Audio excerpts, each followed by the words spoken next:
இவ்வுலகில் வாழும் அனைவரும் அவரவர் குடும்ப நலனுக்காக இரவு பகல் பாராம உழைக்கிறோம்.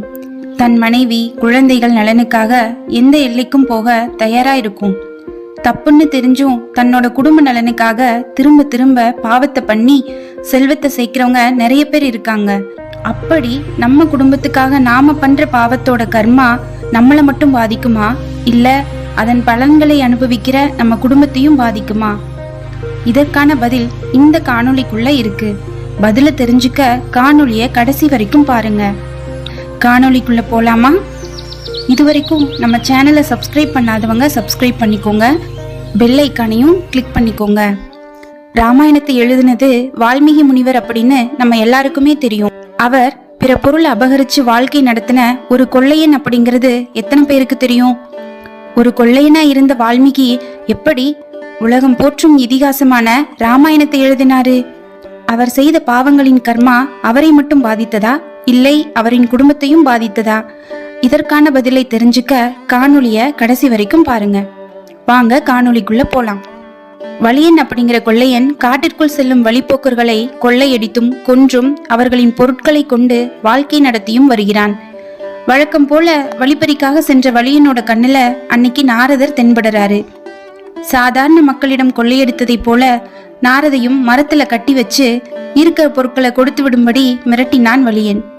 நாரதர் வலியனிடம், நீ இப்படி கொள்ளை செயல்களை செய்யக்கூடாது, இப்படி செய்தால் பல ஜென்மங்களுக்கு உன் மீது இருந்த பாவம் அகலவே அகலாது என்று போதித்தார்.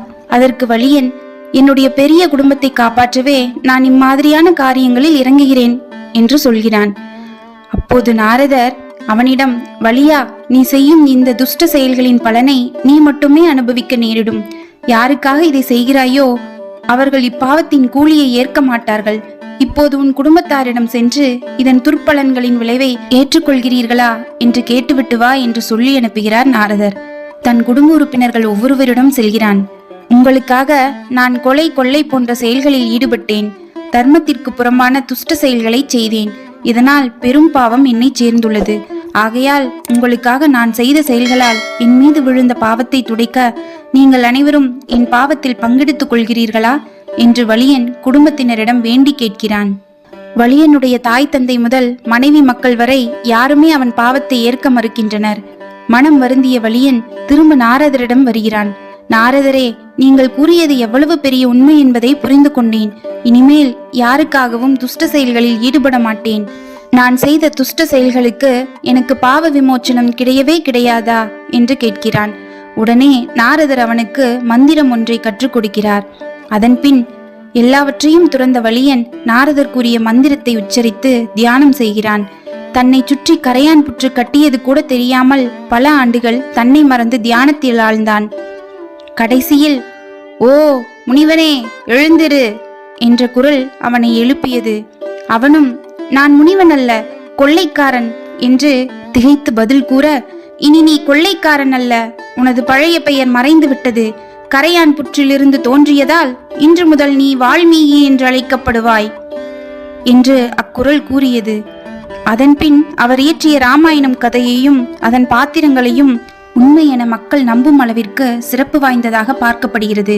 அதே வேளையில் ராமாயண நூல் இதிகாசமே என்றாலும் அதில் குறிப்பிடப்பட்டிருக்கும் ஆட்சி முறைமைகள், அரசுகள், விவரிக்கப்பட்டிருக்கும் கருத்துக்கள் போன்றவற்றை ஆய்வு நோக்கில் பார்க்கும்போது வெறுமனே கற்பனையை மட்டுமே ஆதாரமாக கொண்டு இவ்வாறான ஒரு இதிகாசத்தை படைக்க முடியாது என வாதிடுவோரும் உள்ளனர். அப்பன் ஆத்தா செய்யற பாவம் பிள்ளைகளை சேரும் அப்படின்னு சொல்லுவாங்க. அந்த காலத்திலேயே அப்படியெல்லாம் இல்லை. இப்போ சொல்லவே வேண்டாம். நமது செயல்களின் கர்மாவை நாம் தான் அனுபவிக்க வேண்டும். குடும்பத்தை காப்பாற்ற வேண்டியது ஒவ்வொரு குடும்ப தலைவனோட கடமை. அதை அறவழியில் தான் செய்ய வேண்டுமே தவிர தீய வழியில் அல்ல. நம் செயல்களினால், நம் கைகளால், நம் எண்ணங்களால் நாம் செய்யும் துஷ்ட செயல்களின் விளைவை, அதனால் விளையும் கர்மாவின் பயனை நாம் மட்டுமே அனுபவிக்க வேண்டியிருக்கும். மீண்டும் ஒரு நல்ல கதையுடன் உங்களை சந்திக்கும் வரை உங்களிடமிருந்து விடைபெறுவது நானல். இது நமது இன்ஸ்பீஸ்ட்.